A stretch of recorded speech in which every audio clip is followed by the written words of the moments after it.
Hello students, welcome back to Nandini chemistry classes. आज मैं आप लोग को मोल कॉन्सेप्ट से रिलेटेड न्यूमेरिकल्स करवाने जा रही हूँ। जो मैंने प्रीवियस वीडियो में दिया था उसी को कंटिन्यू कर रही हूँ। मोल कॉन्सेप्ट और उससे रिलेटेड कुछ न्यूमेरिकल्स बताए थे, ठीक है। तो उसी न्यूमेरिकल्स और उससे रिलेटेड न्यूमेरिकल्स में उसका सेकंड पार्ट कंटिन्यू कर रही हूँ, ठीक है। तो फर्स्ट आप लोग को एक कॉन्सेप्ट हमेशा ध्यान में रखना होगा कि जो भी मोलर मास होता है, मोलर मास मतलब 1 मोल सब्सटेंस का जो मास होता है वो हम लोग इक्वल कर सकते हैं gram atomic mass equal gram molecular mass. ये इसके बराबर होता है। मतलब मोलर मास है वो अगर एटम का मास है तो एटॉमिक मास को ग्राम में एक्सप्रेस किया हुआ वो उसके बराबर हो जाएगा, और मॉलिक्यूल का जो मास है वो ग्राम में एक्सप्रेस किया हुआ रहेगा तो वो मोलर मास के बराबर होता है, ठीक है। तो इसी से रिलेटेड न्यूमेरिकल्स अभी मैं आप लोग को एक्सप्लेन करती हूँ जिसमें ये कॉन्सेप्ट काम आएगा। तो चलिए स्टार्ट करते हैं। जैसे देखिए, फर्स्ट है कैलकुलेट द मास ऑफ। ये हमारा क्वेश्चन है, मास कैलकुलेट करना है किसका? 0.5 mole of Na2CO3 means Na2CO3 का 0.5 मोल का हमको मास कैलकुलेट करना है। तो फर्स्ट हमको क्या करना होगा, ये मॉलिक्यूल है, मॉलिक्यूल का मॉलिक्यूलर मास निकालना होगा और मॉलिक्यूलर मास को ग्राम में एक्सप्रेस करना होगा। तो ये मॉलिक्यूलर मास ऑफ Na2CO3 जो है वो gram molecular mass of Na2CO3 दोनों बराबर होता है। तो ये हम इसको सॉल्व किए। सोडियम का एटॉमिक मास होता है 35.5, 2 एटम है सोडियम इसलिए 2 से मल्टीप्लाई किया गया, प्लस कार्बन है, कार्बन का 12 एटॉमिक मास हो गया, फिर ऑक्सीजन का एटॉमिक मास 16 हो गया। ये 3 एटम है तो ये 3 से मल्टीप्लाई किए। ये तो आप लोग प्रीवियस क्लास में जानते हैं कैसे कैलकुलेट किया जाता है एटॉमिक मास या मॉलिक्यूलर मास। तो ये हमारा हो गया। इसको जब सॉल्व करेंगे तो हमारा 106 ग्राम आएगा। अब ये जो 106 ग्राम आएगा ये हमारा है 1 मोल ऑफ Na2CO3 मॉलिक्यूल्स, ठीक है। तो mass of 1 mole of Na2CO3 molecule है, नहीं लिखा मैंने पर ये देख के तो आप लोग को समझ में आ रहा है। तो mass of 1 mole of Na2CO3 का जो मास है वो 106 ग्राम हो गया। तो 1 मोल का हम लोग निकाल लिए, तो ये कितना है 0.5 मोल। तो 0.5 मोल का मास इससे मल्टीप्लाई कर देंगे। ये तो बहुत ही सिंपल है, ठीक है। अब दूसरे सम पे आते हैं।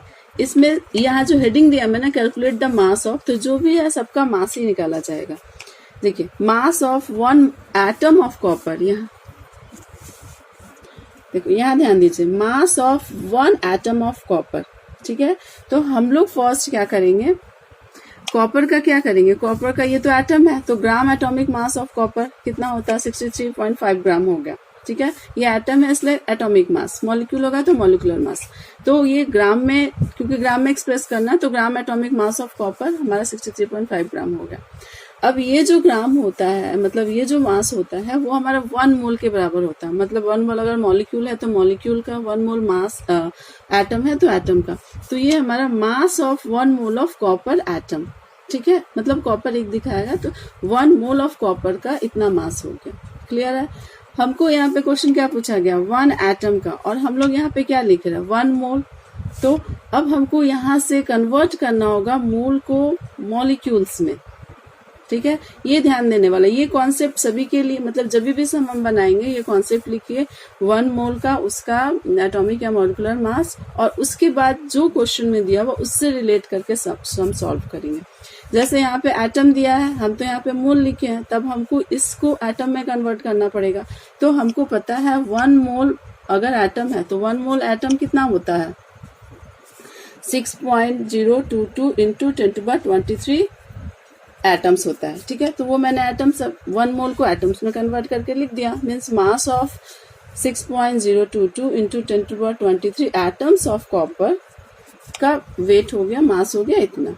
क्लियर है। अब तो ये कॉन्सेप्ट क्लियर है। अब हमको क्या निकालना, 1 एटम। जब हम इतने नंबर ऑफ एटम्स का मास इतना लिख दिए, अब 1 एटम का मास हमारा क्या हो जाएगा, इससे 1 atom mass means unitary method से सॉल्व कर दी। ये हमारा 63.5 ऊपर और ये वाला नीचे आ जाएगा, फिर मतलब डिवाइड में आ जाएगा, और ये जब सॉल्व करेंगे तो हमारा ये वैल्यू आ जाएगा, ये 10⁻⁻23, ठीक है। तो ये कॉन्सेप्ट क्लियर है आप लोग को। ध्यान में बस कभी भी रखना है 1 मोल लिखना है, मतलब कॉन्सेप्ट लिखना है या माइंड में सेट कर लीजिए। मैं लिख के इसलिए बता रही हूँ ताकि प्रॉब्लम होता है बच्चों को कि कभी एटम दे दिया है, ऐसे बोलते हैं मैम कभी एटम आ गया, कभी मॉलिक्यूल्स आ गया, कैसे। तो इसलिए एक कॉन्सेप्ट क्लियर रखिए कि 1 मोल से रिलेट करिए, ठीक है। उसके बाद 1 मोल से अगर नंबर ऑफ एटम्स पूछा तो नंबर ऑफ एटम्स, मोल पूछा तो मोल। क्लियर है। तो यहाँ मैंने इस तरह ये सॉल्व किया। अब देखिए तीसरा क्वेश्चन है mass of single molecule of water. यहाँ पे क्वेश्चन क्या है, सिंगल मॉलिक्यूल ऑफ वाटर। तो बेसिक तो इसका पहले मॉलिक्यूल्स का मॉलिक्यूलर मास निकालेंगे, वो भी ग्राम में। Gram molecular mass of H2O लिख दिया, ये 18 ग्राम आता है। वाटर का 1 और 16, ये तो आप लोग को पता है, 18 ग्राम हो गया। अब ये जो है मॉलिक्यूल्स, ये जो मास है हमारा, ये 1 मोल ऑफ मॉलिक्यूल का मास है, ठीक है। ये 1 मोल ऑफ मॉलिक्यूल्स का मास है, ठीक है। पर 1 मोल ऑफ H2O मॉलिक्यूल्स में कितने नंबर ऑफ मॉलिक्यूल्स होते हैं, तो वो हमको देखना है कि, क्योंकि यहाँ तो सिंगल मॉलिक्यूल्स का पूछा गया ना, हम लोग तो 1 मोल का रिलेट किया, 1 मोल का लिखे हैं, तो 1 मोल हमारा फिर कन्वर्ट कर देंगे नंबर ऑफ मॉलिक्यूल्स में। Means 1 mole 6.022 into 10⁻23 molecules of H2O, और ये हो जाएगा 18 ग्राम। अब ये तो बेसिक हमारा 1 स्टेटमेंट आ गया। अब इससे रिलेट कर देंगे, क्योंकि इतने नंबर ऑफ मॉलिक्यूल्स होते हैं, 1 मोल में इतना मॉलिक्यूल्स होता है, उसका वेट है 18 ग्राम। अब सिंगल मॉलिक्यूल्स का 1 मॉलिक्यूल्स का निकाल दीजिए, 18 बाय ये डिवाइड में आ जाएगा और इसको सॉल्व करेंगे तो इतना ग्राम आ जाएगा, ठीक है। तो ये कॉन्सेप्ट क्लियर है, क्योंकि बहुत ज़्यादा कंफ्यूजन होता है, क्योंकि कभी मॉलिक्यूल्स पूछ रहा है, कभी एटम्स पूछता है, और हम लोग कंफ्यूज करते हैं सम करने में। तो कुछ कंफ्यूजन नहीं, पहले आप उसका मॉलिकुलर मास या फिर एटॉमिक मास जो भी है वो निकालिए, फिर उसका पहले 1 मोल से रिलेट करिए, उसके बाद 1 मोल रिलेट करने के बाद जो क्वेश्चन में पूछा है उससे रिलेट कर दिया। यहाँ मॉलिक्यूल्स पूछा है तो यहाँ मैंने मॉलिक्यूल्स कन्वर्ट कर दिया और फिर ये सॉल्व कर दिया, ठीक है।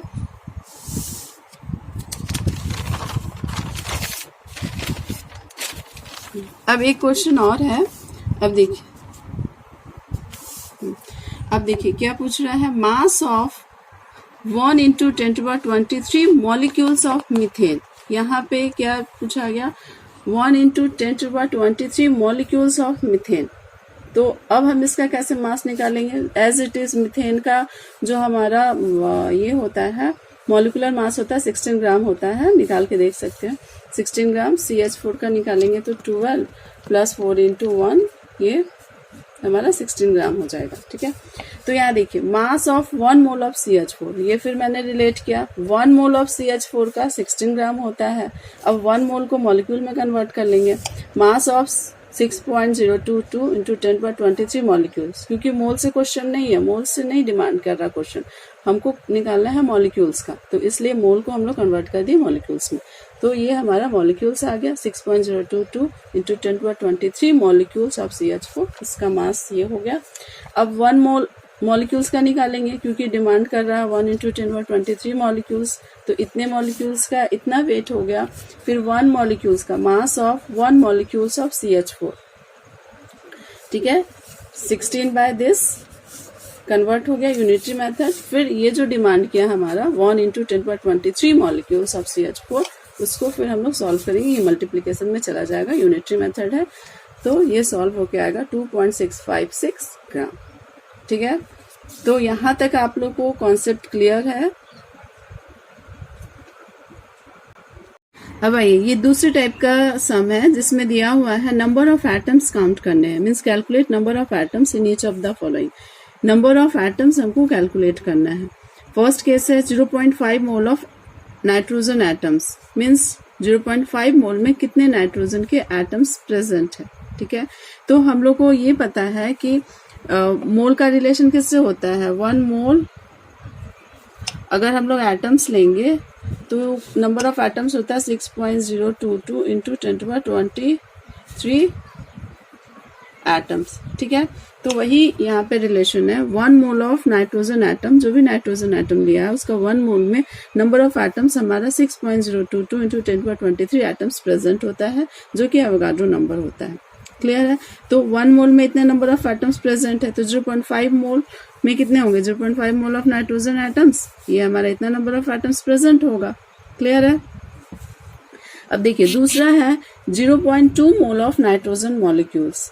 अब नाइट्रोजन मॉलिक्यूल्स में कितने नंबर ऑफ एटम्स प्रेजेंट होंगे, तो पहले हम लोग क्या करेंगे, 1 मोल ऑफ N2 मॉलिक्यूल में कितना होगा, 1 मोल ऑफ N2 में कितने नंबर ऑफ मॉलिक्यूल्स होंगे। अब अगर मॉलिक्यूल्स दिया, जैसे यहाँ मैंने लिखा 1 मोल ऑफ एटम्स, तो अगर 1 मोल मॉलिक्यूल्स है ये,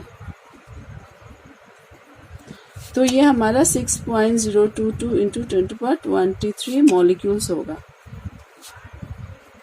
मीन्स अगर एटम्स का 1 मोल एटम्स का बात करेंगे तो नंबर ऑफ एटम्स इतने होंगे, अगर 1 मोल मॉलिक्यूल्स का बात करेंगे तो नंबर ऑफ मॉलिक्यूल्स इतने होंगे। ठीक है, तो यहाँ पे ये N2, ये हमारा मॉलिक्यूल्स के बारे में बात हुआ है, ये N2 मॉलिक्यूल्स है, तो 1 मोल ऑफ N2 मॉलिक्यूल्स में कितना प्रेजेंट होगा, हमारा number of molecules 6.022 into 10⁻23 molecules present होता है। क्लियर है। अब 0.2 मोल में कितने नंबर ऑफ मॉलिक्यूल्स होंगे, तो ये हम इसको 0.2 को मल्टीप्लाई कर देंगे, तो इतने नंबर ऑफ मॉलिक्यूल्स हमारे आ गए 0.2 मोल ऑफ N2 मॉलिक्यूल्स में। क्लियर है। तो ये तो हमारे यहाँ नंबर ऑफ मॉलिक्यूल्स, और क्वेश्चन हमको आ रहा क्या है, basic question number of atoms निकालना। तो नंबर ऑफ एटम्स हम कैसे निकालेंगे, हमको ये पता है कि 1 मॉलिक्यूल ऑफ N2, मतलब एक मॉलिक्यूल जो होता है N2 का, उसमें 2 एटम्स प्रेजेंट होते हैं। क्लियर है। अगर हम एक मॉलिक्यूल ले रहे हैं, जैसे N2 का मैंने एक मॉलिक्यूल लिया सिर्फ, तो इसमें कितने हैं N2, मतलब 2 एटम्स प्रेजेंट है, तो 1 molecule of N2 is equal to 2 atoms.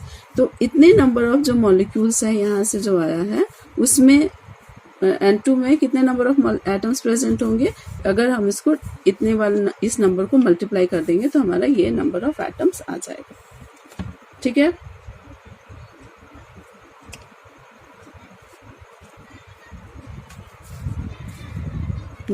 अब देखिए, क्लियर है। अब आइए, अब ये तीसरा क्वेश्चन है, 3.2 gram of sulphur atoms. Sulphur atoms में कितने होंगे, तो हम सल्फर एटम्स का निकालते हैं। 1 मोल ऑफ सल्फर एटम, मतलब 1 मोल ऑफ जो सल्फर एटम्स होगा उसमें कितना नंबर ऑफ एटम, वेट कितना होता है सल्फर का, 32 ग्राम एटम है, तो 32 ग्राम हो गया उसका ग्राम एटॉमिक मास, और उसका नंबर से रिलेट कर देंगे, इतने नंबर ऑफ एटम्स से रिलेशन होगा। ये 1 मोल सल्फर एटम, मास में इतना मास, नंबर्स में इतने। ठीक है, तो अब इस रिलेशन को सॉल्व करना है। तो देखिए 32 ग्राम ऑफ सल्फर कंटेंट, मतलब 32 ग्राम सल्फर में हमारा नंबर ऑफ एटम्स प्रेजेंट होगा इतना। 32 gram of sulphur contain this much number of atoms. Clear है। अब 3.2 ग्राम में, क्योंकि यहाँ पे दिया हुआ 3.2 ग्राम में हमको निकालना, तो 3.2 ग्राम ऑफ सल्फर कंटेन, इसमें हमारा प्रेजेंट होगा। यूनिटी मेथड से सॉल्व करेंगे, क्योंकि ये बार बार 1 लिखना, ये तो आप लोग हायर क्लासेस में हो, इसलिए डायरेक्ट 3.2 ग्राम में ये यूनिटी मेथड से ये वाला डिजिट हमारा 32 नीचे आ गया और 3.2 यहाँ पे मल्टीपल में आ गया। तो जब इसको सॉल्व किया जाएगा तो ये हमारा कैंसिल होकर के, ये जब सॉल्व करेंगे तो ये डेसिमल, मान लीजिए यहाँ कैंसिल करके मैंने ये 10 लिखा और ये 1 1 कैंसिल हो गया। अब ये हमारा इससे माइनस हो जाएगा, तो 6.022 इंटू 10⁻22 एटम्स आ जाएगा, ये इसका माइनस हो जाएगा।